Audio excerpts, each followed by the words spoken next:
Hi everyone! 여러분, 안녕하세요. Again and again, welcome to my kitchen. Welcome to my YouTube channel.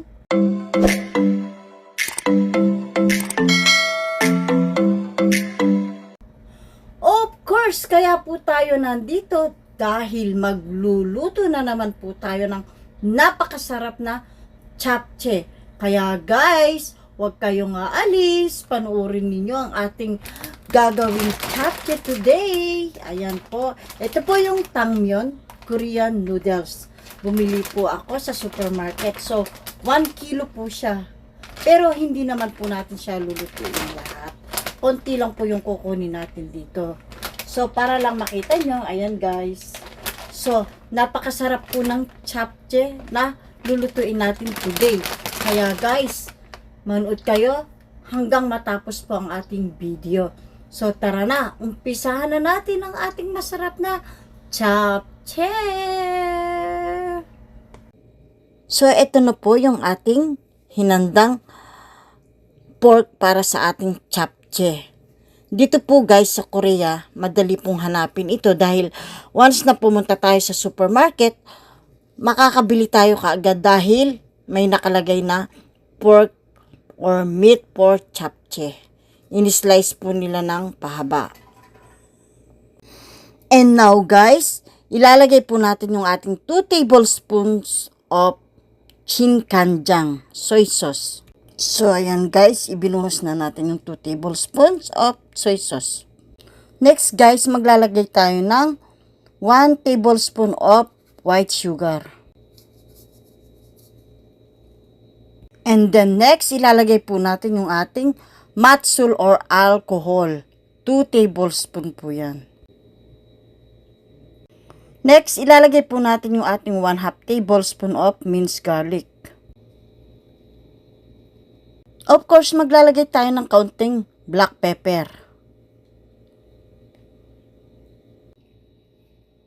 And now guys, syempre pagsama-samahin natin yung ating nilagay na ingredients. So, ayan po guys, kailangan i-mix natin siya ng mabuti. Para syempre, pasok na pasok yung lasa ng ating meat mamaya sa ating gagawing japchae. And then, after natin siyang maihalo, nice. Syempre, isi-set aside muna natin siya.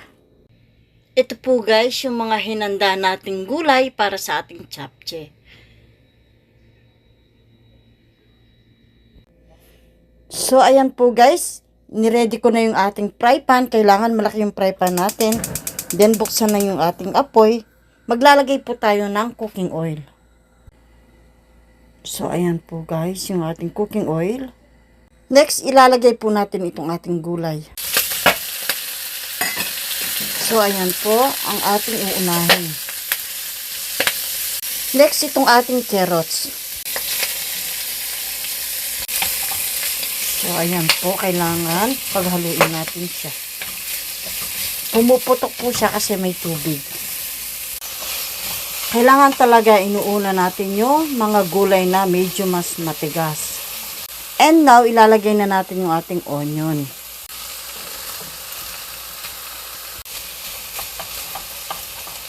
Next, itong ating paprika.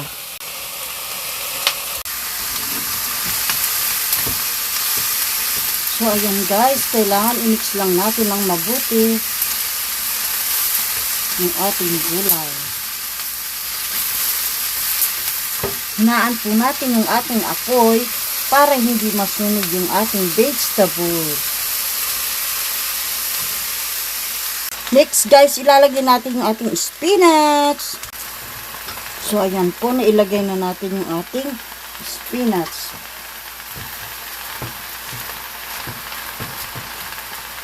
Hintayin lang po natin na maluto yung ating spinach, guys. And then, set aside natin ang ating gulay mamaya. Maglalagay na rin tayo ng kaunting salt.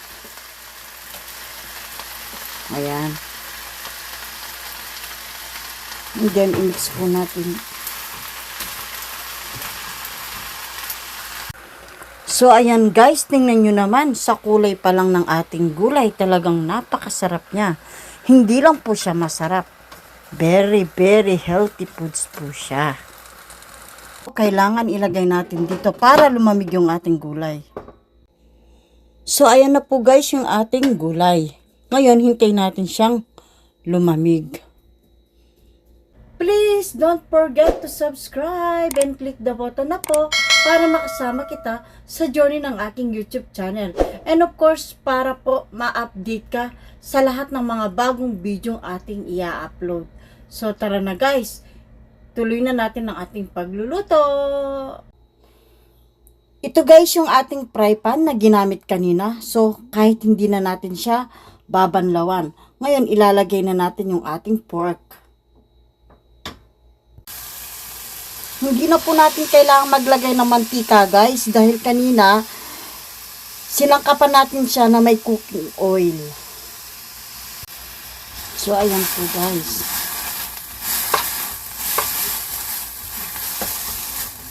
Next ilalagay naman po natin dito yung ating mushrooms. Ihahalo natin yung ating mushrooms. So, ito po guys, yung ating mushrooms.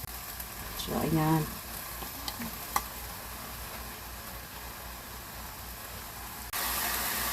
Ang pagluluto ng japchae guys, maraming version yan. Katulad ng spinach. Yung iba, pinakukulong muna nila. Yung sa atin, inilagay na natin siya mismo sa vegetables na mas madali din naman yun. Kahit hindi natin siya ipakulo.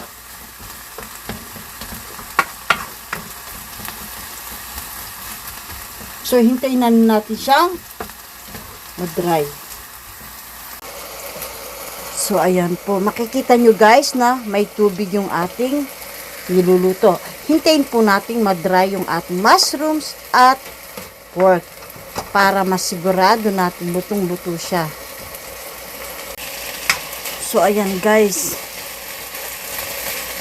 Luto na po yung ating meat. Tingnan nyo naman po. Yung tubig niya kanina nawala na. And then, pag nakita natin sa side, ayan. Yung sa side niya. Ibig sabihin, luto na po yung ating pork.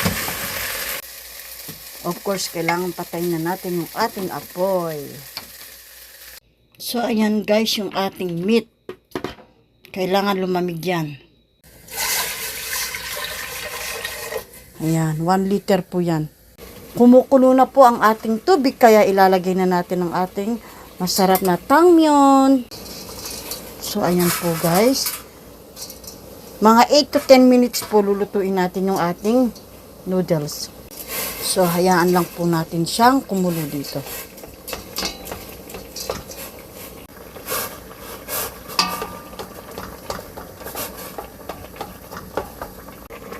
Of course, kailangan binibisit natin yung ating noodles habang siya kumukulo para hindi dumikit sa baba.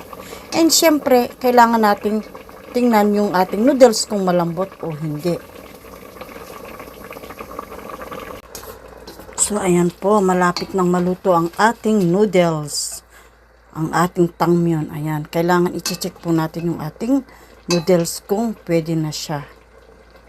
So, ayan po guys, okay na yung ating noodles. Patayin na natin yung ating apoy. And then, babanlawan natin siya. So, ayan po guys, kailangan banlawan na natin yung ating noodles. Of course guys, kailangan banlawan natin ng malamig na tubig ang ating tangmyeon. So, ayan guys, 2 times natin siyang babanlawan.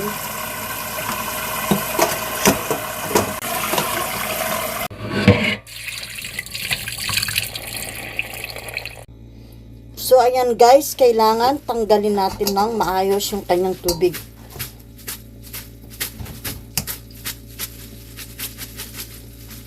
Dapat walang tubig ito guys. Dahil lulutuin pa natin siya. Next na gagawin po natin, sa isang fry pan, kailangan medyo malaki po yung fry pan natin para hindi tayo mahihirapan kapag tayo magluluto. Lulutuin po natin ang ating tangmyeon. na may ingredients. So, ayan po. Ayan. Next guys, maglalagay tayo ng chinkanjang soy sauce.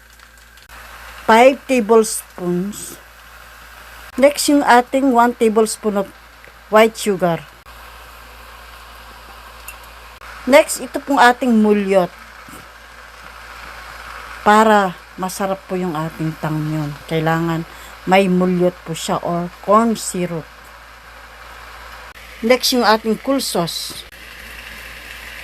1 tablespoon of cool sauce. Yan. Oyster sauce po yon, yung cool sauce. Dito sa Korea, cool sauce ang tawag sa oyster sauce.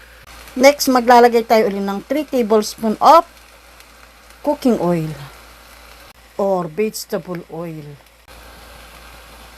Yan. And then, syempre, paghahalo-haluin natin yan.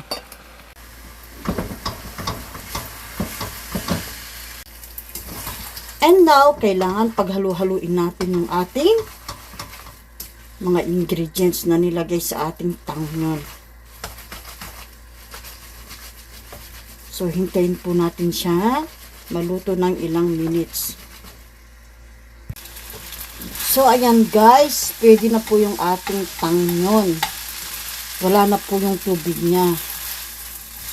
And then, pag naririnig natin na parang crunchy yung dating niya, so, ayun, okay na siya.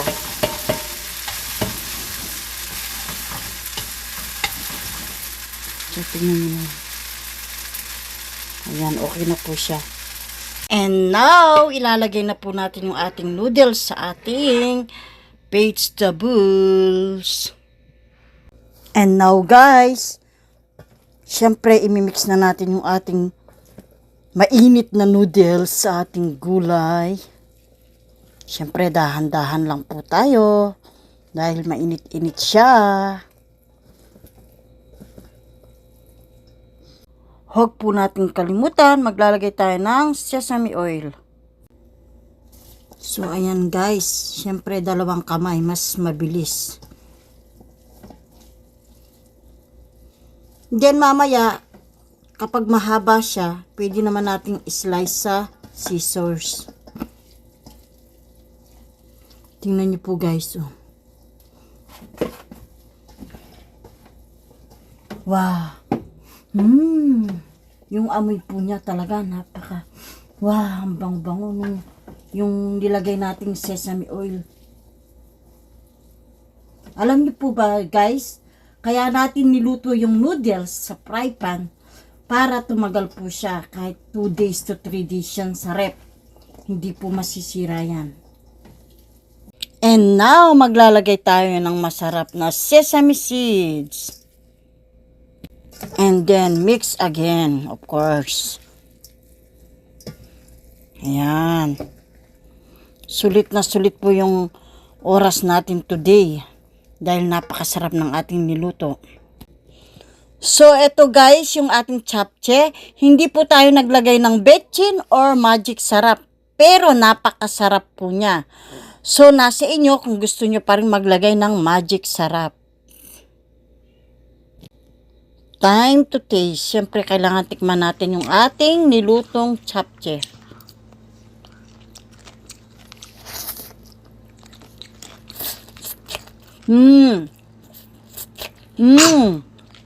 So yummy. Guys, gayahin nyo na ang ating ginawang japchae. 100% masarap. Hindi po ako mapapahiya sa inyo. Ayan o. Nabubulunan na ako. So yummy. Thank you guys. So ayan po, natapos na naman ang ating video today. Maraming salamat po sa lahat ng mga sumusuporta ng ating YouTube channel. Sana po abangan ninyo ang ating next video i-upload. Thank you guys. I love you all. God bless you all.